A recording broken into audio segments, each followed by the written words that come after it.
DRI directorate of revenue intelligence, जिन्होंने सेबी को चिट्ठी लिख के कहा था कि भाई अदानी ग्रुप में स्टॉक मैनिपुलेशन चल रहा है। अभी पैसा इनके पास पहुंच जाता है दुबई में, ये पैसा उठ के जाता है मॉरिशस में। मॉरिशस की कुछ अलग अलग कंपनियां हैं, ये कंपनियां उस पैसे का इस्तेमाल करके अदानी ग्रुप के अलग अलग स्टॉक्स को खरीदती हैं। डायरेक्टरेट ऑफ रेवेन्यू इंटेलिजेंस ने ये कहा कि देखिए अगर आपको सबूत चाहिए, मैं साथ में आपको 2323 करोड़ रुपए का हवाले का पैसा दिखा रहा हूं, किस तरह से मूव हो रहा है। उनके पास अच्छा खासा समय था इस केस को करने का, लेकिन SEBI as per the petitioner SEBI was sleeping over it. Cyril Shroff SEBI की कॉर्पोरेट गवर्नेंस और इनसाइडर ट्रेडिंग कमेटी का एक हिस्सा है। अमेजिंग। लेकिन सिरिल श्रॉफ की बेटी गौतम अदानी के बेटे के साथ मैरिड है।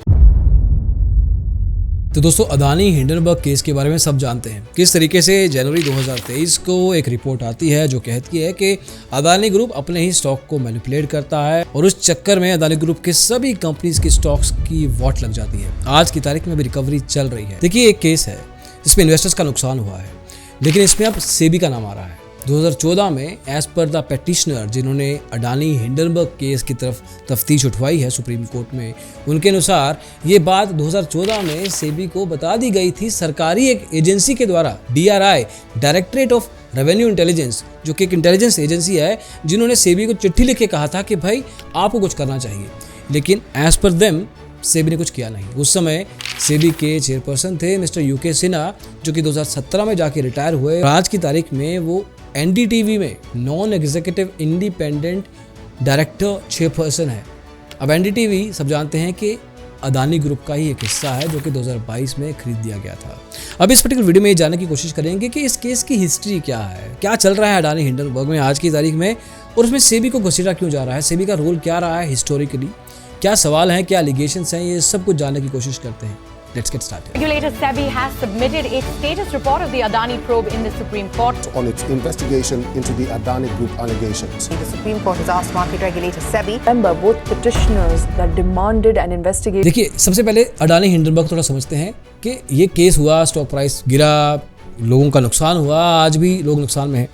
लेकिन इस केस को लेके एक पिटिशनर ने सुप्रीम कोर्ट को कहा कि देखिए आप एक इंडिपेंडेंट या एक कमेटी बना दीजिए और आप एक सिटिंग जज दे दीजिए जो कि इस कमेटी की देखरेख करें, मतलब एक मेंबर्स बनाएं उनके, और इस केस को देखें, न्यूट्रली देखें। इस पर सुप्रीम कोर्ट के chief justice mister Chandrachud Singh ji ने साफ तरीके से कह दिया कि देखिए आपको हम एक सिटिंग जज तो नहीं दे सकते, आपको एक रिटायर्ड जज दे सकते हैं।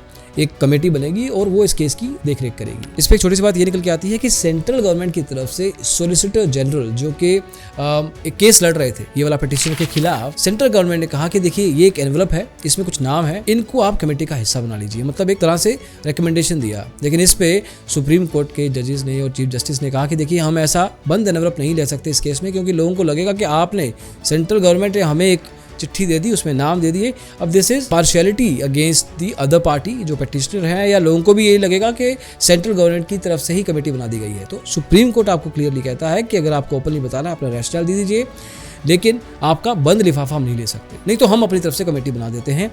इस पे मिस्टर तुषार मेहता, जो कि वही सॉलिसिटर जनरल है सरकार की तरफ से और सेबी की तरफ से भी, उन्होंने कहा कि देखिए आप अपनी तरफ से कमेटी बना दीजिए, लेकिन आप इस मामले की सेंसिटिविटी का ध्यान रखिएगा।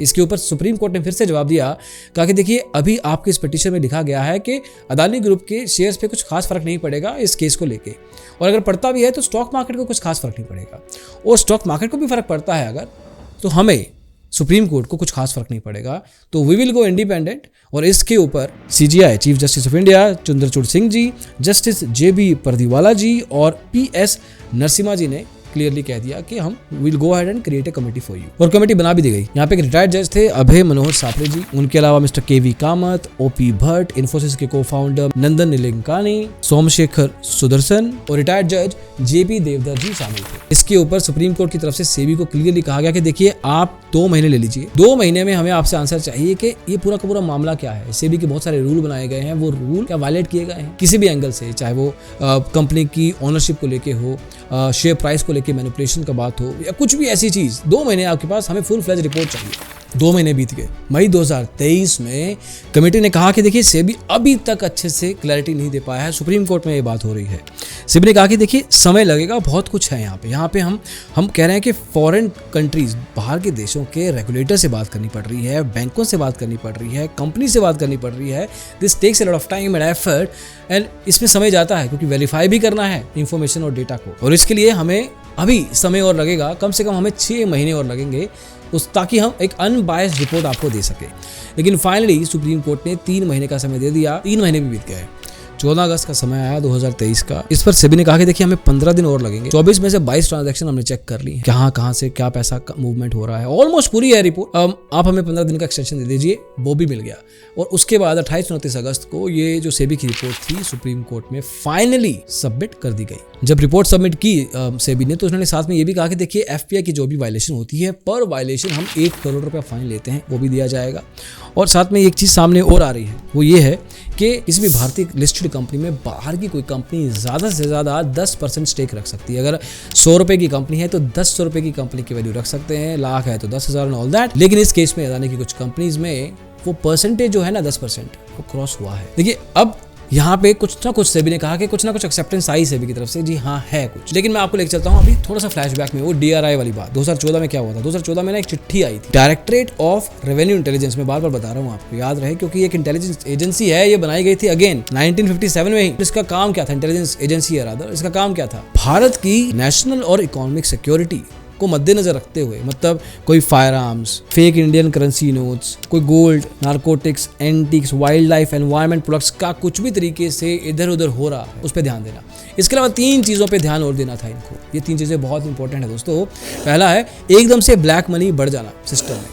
दूसरा है ट्रेड्स का इस्तेमाल करते हुए मनी लॉन्ड्रिंग करना, पैसे का हवाला। तीसरा जो है वो है कमर्शियल फ्रॉड्स।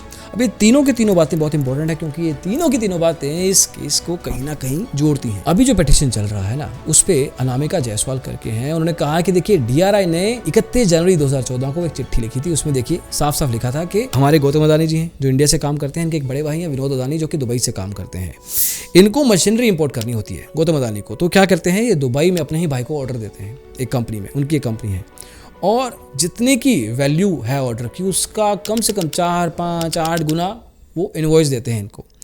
अब विनोद अदानी सिर्फ इनवॉइस लेते हैं, जो एक्चुअल मशीनरी मंगानी है चाइना और साउथ कोरिया से, वो सीधा अदानी जी के पास इंडिया में आती है। ऐसा नहीं है कि दुबई वाली कंपनी इंडिया सामान भेज रही है, कंपनी वही है चाइना साउथ कोरिया वाली, लेकिन इनको पैसा, इनको इनवॉइस दिया जा रहा है।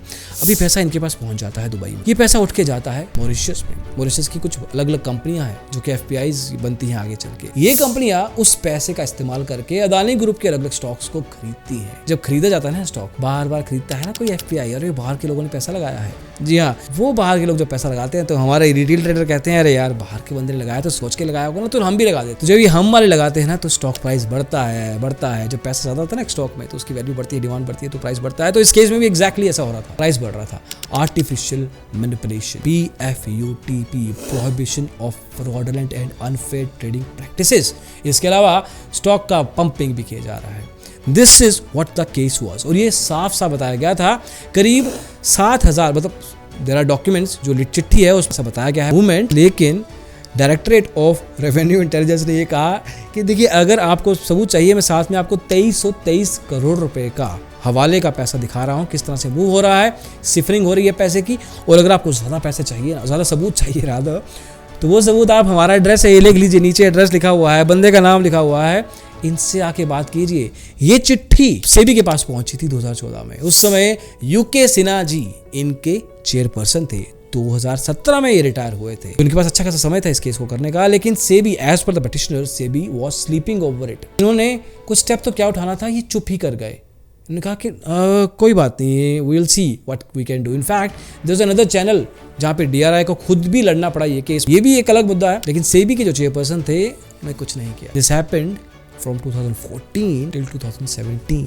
अच्छा, भी खत्म नहीं हुआ है, एक बात और है। ये जो 6 लोगों की कमेटी बनाई गई थी अदानी हिंडनबर्ग केस को सॉल्व करने के लिए, उसमें भी पिटिशनर ने कहा है कि देखिए यहाँ पे भी कॉन्फ्लिक्ट ऑफ इंटरेस्ट है। यहाँ पे भी 2 लोग ऐसे हैं जो कि यहाँ पे होने नहीं चाहिए। पहला इंसान सिरिल श्रॉफ। सिरिल श्रॉफ सेबी की कॉर्पोरेट गवर्नेंस और इनसाइडर ट्रेडिंग कमेटी का एक हिस्सा है। अमेजिंग। लेकिन सिरिल श्रॉफ की बेटी गौतम अदानी के बेटे के साथ मैरिड है। दूसरे सोमशेखर सुदर्शन जी, ये एक वकील है और ये अदानी ग्रुप को कई केसेस में रिप्रेजेंट कर चुके हैं। हालांकि वकीलों का पेशा होता है कि देखिए वो बिल्कुल न्यूट्रली काम करते हैं, एक बार क्लाइंट की तरफ काम कर लिया, हट गए। But then if you do it multiple times, अगर आप अदानी ग्रुप को बार बार रिप्रेजेंट करते जा रहे हो, तो उस केस में there is a possibility that there could be a bias involved. तो यहाँ पे उनको भी इस कमेटी में नहीं होना चाहिए। नाम तो एक और भी है केवी कामत जी का, जो कि आईसीआईसी के पहले एक बड़े हेड रहे हैं या एक प्रेसिडेंट रहे हैं, उनके ऊपर भी सीबीआई का कुछ ना कुछ चल रहा है, but that is not connected with Adani.